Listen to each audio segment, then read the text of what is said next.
In my opening comments this morning, I think I must have said challenge 3, 4, maybe 5 times. And then I started counting how many times other speakers said the word challenge.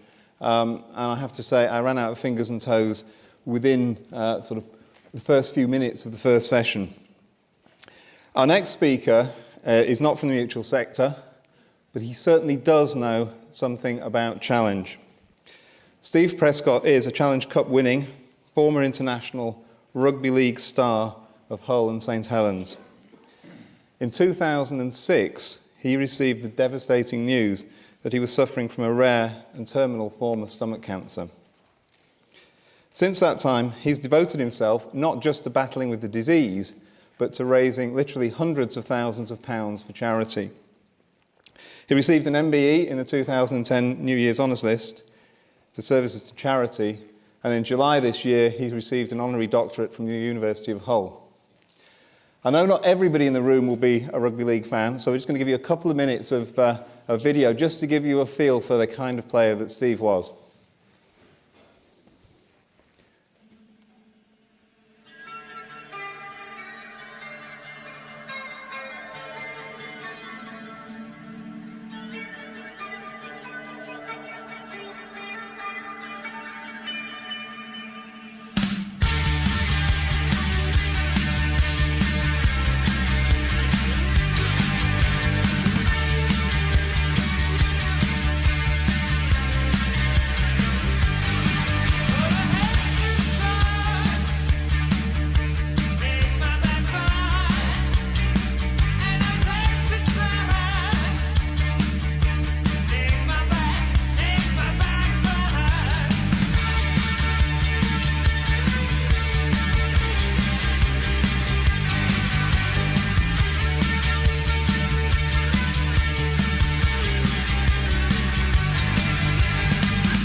Fast and courageous, obviously. We're absolutely delighted that Steve's been able to join us today to talk about challenge. Please welcome Steve Prescott.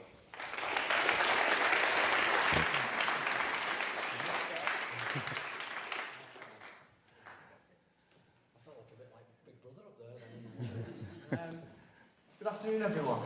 I'm sure before that introduction, I'm sure a few of you would have been a little bit confused and thought you'd be listening to John Prescott this morning. Can I just get this straight? I'm not the Prescott with 2 jacks, so please don't throw eggs at me. That's John, I'm Steve. When Andrew and Engage asked me to speak here today, my first thought was, great, it was a great opportunity to say a few words for an organisation that has heavily supported me over the last few years.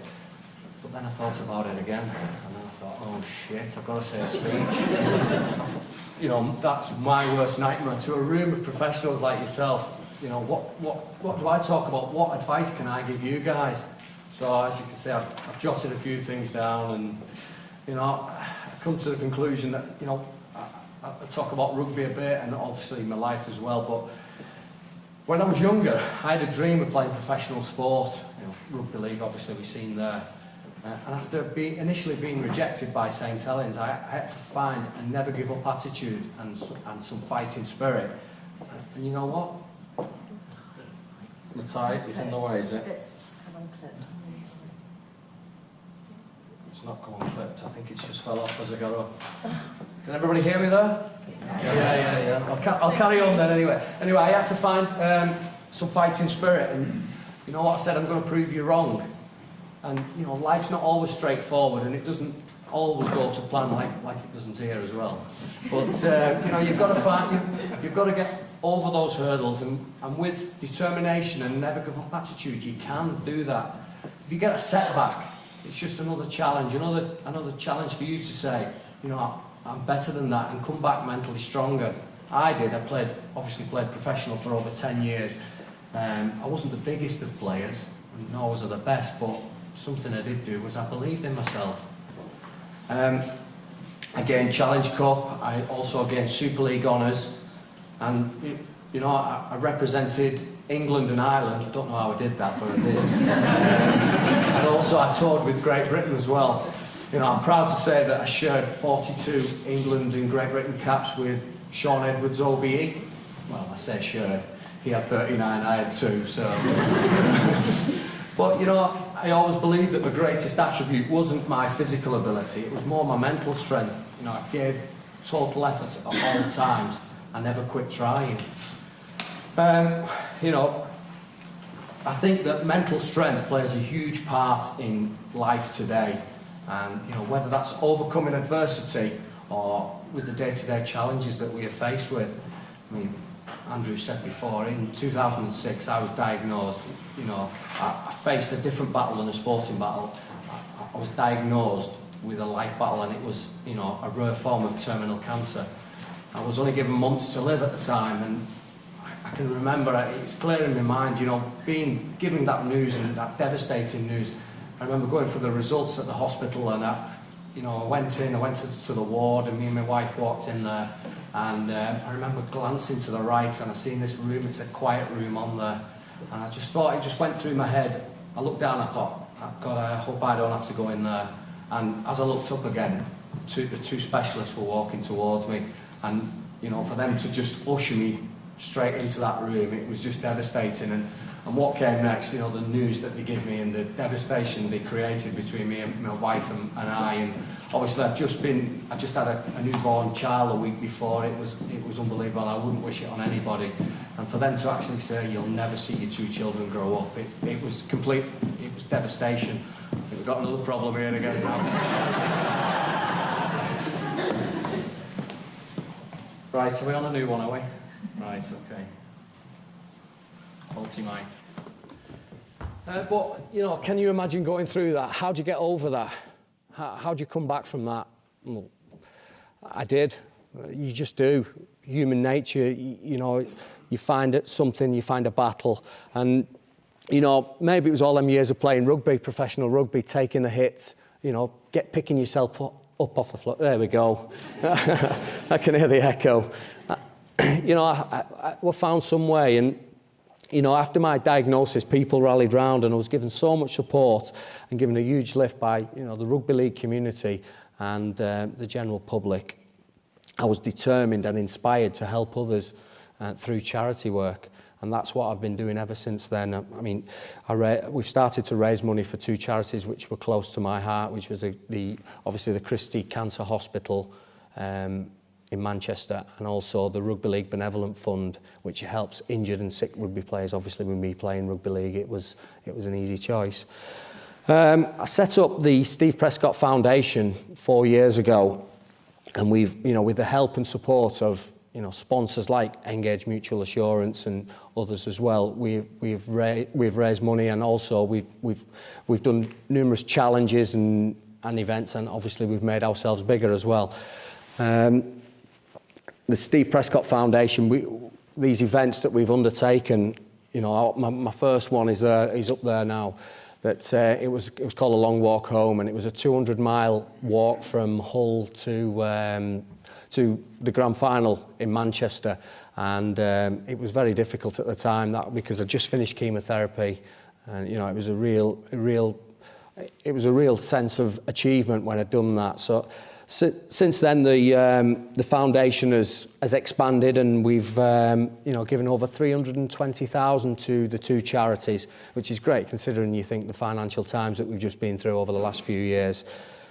We've raised up from the other events that we've done. I think you've just seen behind me there. There's a boxing event. There's the Brian McDermott, the current Leeds Rhinos coach there with Paul Sculthorpe, and I've also done a second walk in 2009. Right, after that I can go through all these events really, but myself personally, I've done the London Marathon twice, which is there, and I beat my first time, second time around. And also we've done the Carnegie Challenge in 2009, which was a group of ex-rugby league players and local businessmen. We undertook this challenge. It was a difficult challenge, and it was obviously to cycle the whole length of France. We did a 24-mile dragon boat race down the River Thames, and then we ran 13 miles, a half marathon in, to deliver the match ball, all in time to deliver the match ball for the Challenge Cup final at Wembley. I've also done a parachute jump with the renowned Red Devils. Chucked myself out of a plane there.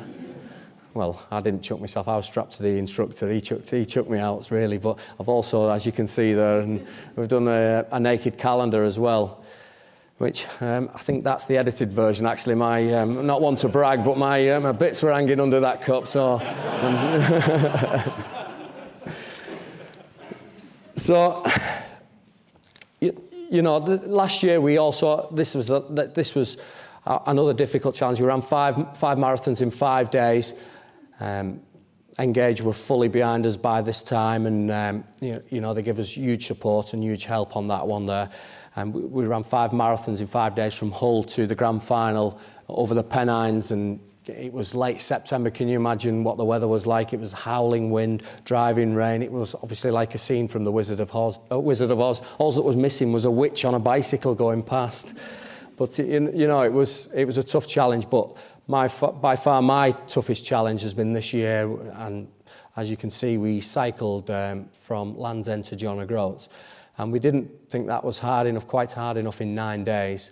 So we decided to climb the 3 tallest peaks of Britain as well in those 9 days as well, which is Land's End, which is Scafell Pike, Ben Nevis and Snowdon.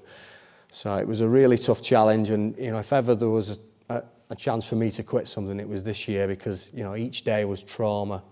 Every day was as hard as the one before. But you find some way to come through these bits of adversity that you face and challenges you face, and you get through to the end. So I'd just like to ask you to please watch this video footage that we've got, and this is the latest challenge that we've done.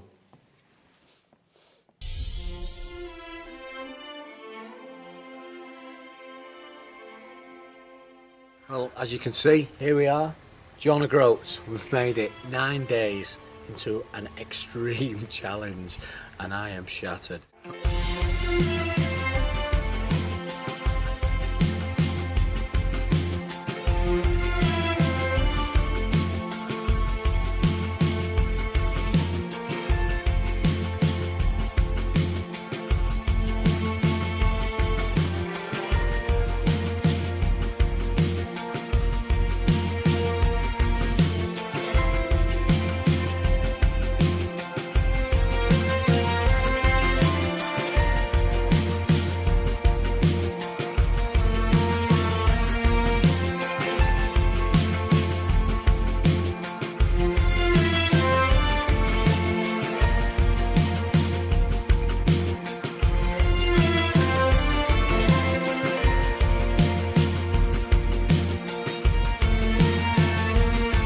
first 2 days where the wind was straight in front.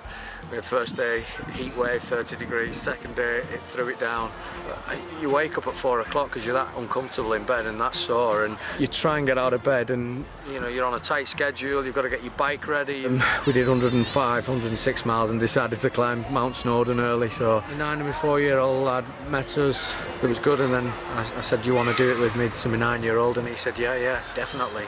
And you know, you should have seen it, the team ethic yesterday was fantastic, the camaraderie, just helping each other through. I mean, everybody was sore and tired and a little bit grumpy at first, but it just come shining through, and I was made up with the group. So it's tough even for the expert cyclists. So I don't know how we're doing it, but we are, and we're getting ourselves together, and you know, that little amount of sleep we're having, bodies are recovering and going again, even busted, but still recovering somehow. Oh, anyway, it's looking like a beautiful day.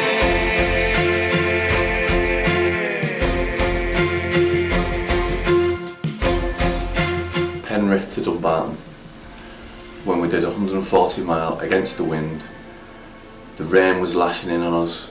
We got to the pub at the end, and instead of the handshakes that everybody gave, everybody's hugging. And from there on it was like, what a team, we're all together. We came through Glencoe, Loch Lomond, which were absolutely beautiful. I remember at one point me and Brian were riding through on our own, probably at the back, no doubt, but and we both looked around and said, this is beautiful. When in our lives again will we get to look at this and do this type of event? So it's been fantastic.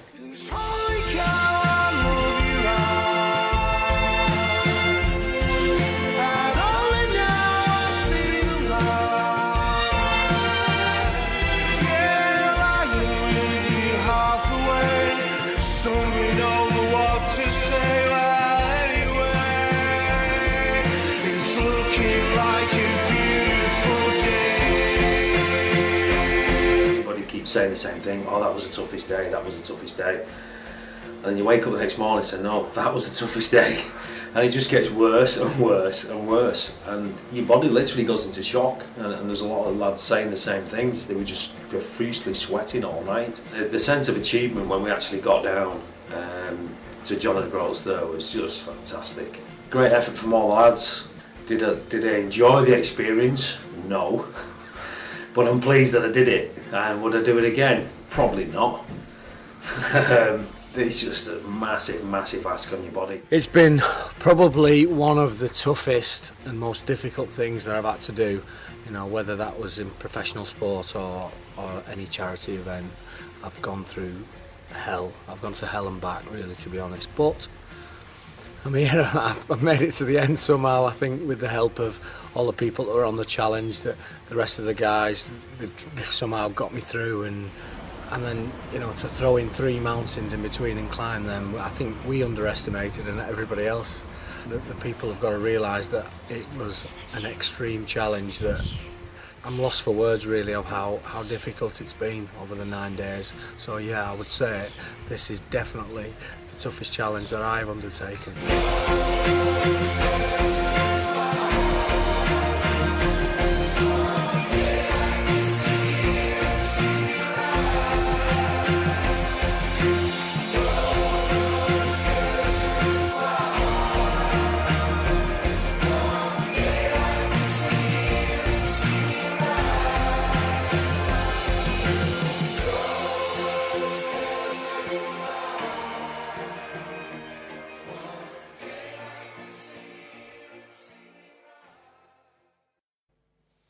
I hope you enjoyed that.